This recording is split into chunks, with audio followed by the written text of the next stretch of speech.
Hi విను. ఇప్పుడు చాలా వేడిగా ఉంది. ఆగస్ట్ మధ్యకి వచ్చాం, ఇంకా వేడిగా ఉంది. మే మంత్లా ఉంది. ఇది ఎల్ నినియో ఎఫెక్ట్ వల్ల. ఈ ఎల్ నినియో ఎఫెక్ట్ వరల్డ్ మొత్తం స్ప్రెడ్ అవ్వంది. అన్ని చోట్ల హాట్ గానే ఉంది. మనం ఎప్పుడు ఆగస్ట్ లో ఇండిపెండెన్స్ డే దగ్గరలో ఇంత హాట్నెస్ చూడలేదు.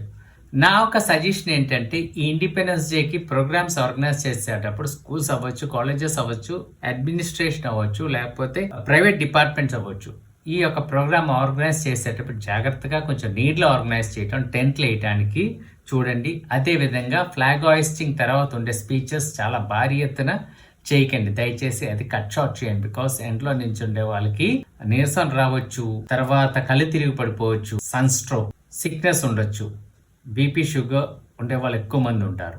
సో అందుకని చెప్పి మనం ఇచ్చే స్పీచెస్ దయచేసి కట్ షార్ట్ చేయండి. అదేవిధంగా ఇంకొక చిన్న విషయం కూడా, స్పీచ్ ఇవ్వడానికి స్టేజ్ ఎక్కగానే కొంతమందికి ఉండే ఒక ప్రాబ్లం ఏంటంటే, ఆ చివరి నుంచి ఈ చివరి ఉన్న వాళ్ళ పేర్లు, డెసిగ్నేషన్స్ చెప్తారు. నెక్స్ట్ వచ్చిన పర్సన్ కూడా చెప్తారు, నెక్స్ట్ వచ్చే పర్సన్ కూడా నించిన వాళ్ళు బోర్ కొట్టేస్తుంది ఎండ్లో.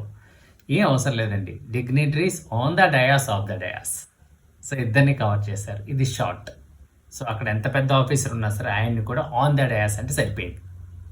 సో మీరు ఆ రెస్పెక్ట్ ఎక్కువ ఇస్తే, ఆ రెస్పెక్ట్తో పాటు మీ స్పీచ్ ఇచ్చినప్పుడు మీ స్పీచ్ మీద ఎవరికి ఇంట్రెస్ట్ ఉండదు. ఇంకోటి పైగా అక్కడ కలితిరి పడిపోతారు. దయచేసి ఈ ఇండిపెండెన్స్ డే మనకి కొంచెం స్పెషల్గా ఉంది. ఎప్పుడు ఈ ఇండిపెండెన్స్ డే టైంలో కొంచెం కూల్గా ఉంటుంది క్లైమేట్, వర్షం కూడా పడుతుంది. అలాంటిది చాలా వేడిగా ఉంది. సో మిగతా వాళ్ళ ఇబ్బంది కూడా అర్థం చేసుకొని మన ఈవెంట్స్ ఆర్గనైజ్ చేయడం, అదేవిధంగా ఈవెంట్స్ని కండక్ట్ చేయడానికి కూడా ప్రయత్నించండి. అదేవిధంగా డ్రింకింగ్ వాటర్ ఫెసిలిటీ ప్రతి చోట ఉంచేటట్టు చూడండి. తర్వాత ఇచ్చే స్నాక్స్ కూడా ఆయిలీ ఫుడ్ లేని స్నాక్స్ ఇవ్వండి. ఎందుకంటే ఉదయం బ్రేక్ఫాస్ట్ చేయకుండా వస్తారు, వచ్చిన వాళ్ళకి ఆయిలీ స్నాక్స్ లైక్ సమోసా లేకపోతే ఎట్లా ఇచ్చారనుకోండి అవుతుంది, అది easy availability and serving easy ఉంటుందని అవి ఇస్తారు. ఇచ్చినప్పుడు ఆ ఆయిలీ ఫుడ్ కూడా ఎండతో పాటు తింటే కలిదిరి పడిపోవడానికి ఛాన్సెస్ చాలా ఎక్కువ ఉన్నాయి. తర్వాత ఇంకొక ఇంపార్టెంట్ విషయం ఏంటంటే, చీఫ్ గెస్ట్లు ప్రోగ్రామ్కి వెళ్ళేటప్పుడు ఇండియన్ స్టాండర్డ్ టైం మెయింటైన్ చేయండి. ఇండియన్ స్ట్రెచబుల్ టైం కాదు, అంటే ఆ టైం స్ట్రెచ్ చేయడం కాదు.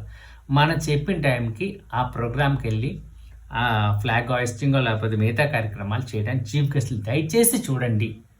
నేను వెళ్తాను, వాళ్ళు వెయిట్ చేస్తానే కాన్సెప్ట్ వద్దు. లేట్గా వెళ్తే నాకు డిమాండ్ ఉంటుంది, నాకు వాల్యూ ఉంటుంది అనుకోవడం చాలా ఓల్డ్ స్కూల్ ఆఫ్ థాట్. ఏమంటారు? Happy living.